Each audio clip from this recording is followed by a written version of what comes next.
بسم اللہ الرحمن الرحیم۔ یہ مسجد جو کہ مسجد المسترح کے نام سے ہے، یہ غزوہ احد کے بعد زخمی حالت میں صحابہ کرام حضور صلی اللہ علیہ وسلم کے ساتھ جب واپس مسجد نبوی کی طرف آ رہے تھے تو اتنی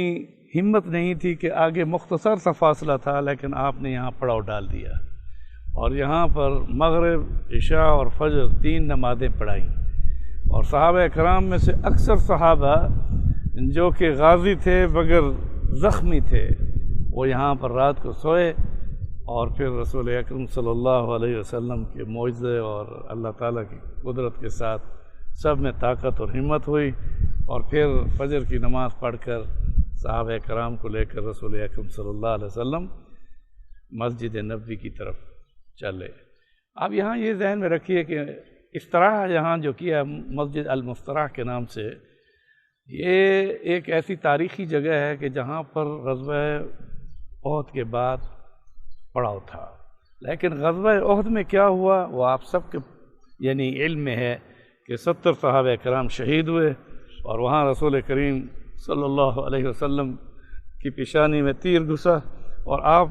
جب دشمن کے سامنے اپنی سینہ رکھتے تھے، پیٹھ نہیں کرتے تھے، اور ٹیلے سے جب تیر برس رہے تھے تو آپ نے پیٹھ نہیں کی، آپ کو تیر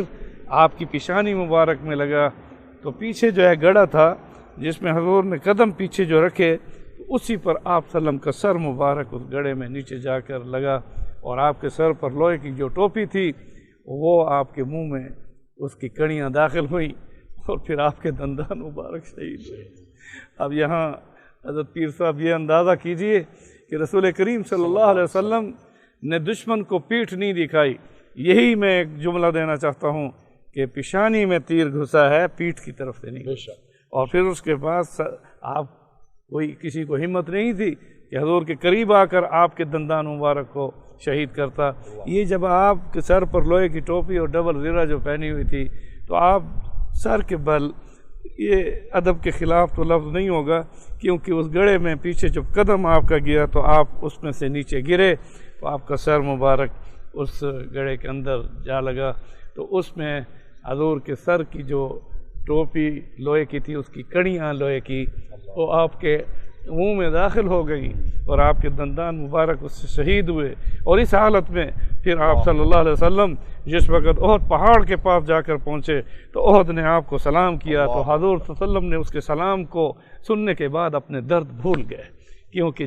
جبل، اور وہ کہہ رہے ہیں السلام علیکہ یا رسول اللہ، اور پھر اپنی آنکھوں اپنی عین بنائی، اور اس نے اپنی آنکھ سے جو آنسو بہائے، اسی سے رسول کریم صلی اللہ علیہ وسلم نے اپنے دندان مبارک اور زخموں کو صاف کیا، اور پھر وہاں نماز پڑھائی، اور وہ نماز دنیا کی واحد نماز ہے جس میں امام الانبیاء حضرت محمد مصطفیٰ احمد مجتبیٰ سردار کائنات رحمۃ للعالمین شفیع المذنبین خاتم النبیین صلی اللہ علیہ وسلم جس وقت نماز پڑھا رہے تھے تو امام الانبیاء اور پڑھاتے ہوئے امامت میں بیٹھ کر نماز پڑھا رہے تھے، اور وہ غازیان جن کو سلام، گنبد خضرا کی رونق کی بہاروں کو سلام، ان غازیوں کو سلام جن کی ہمت سے پھلا پھولا چمن اسلام کا، انہیں غازیوں کو، شاہ سواروں کو سلام۔ انہوں نے احد کے اس میدان میں حضور کے پیچھے بیٹھ کر نماز پڑھی، اور چشم فلک نے یہ ایک ہی نماز دیکھی ہوگی جس میں امام الانبیاء بھی بیٹھ کر پڑھا رہے تھے اور مقتدی بھی بیٹھ کر زخموں کی وجہ سے پڑھ رہے تھے۔ اسی میں ہمیں یہ سبق ملا کہ احد کا غزوہ ہو لیکن نماز کی اہمیت کے ساتھ، اور اسی طرح صحابہ کرام کی جرت کو، ان کی ایمان کی قوت کو سلام۔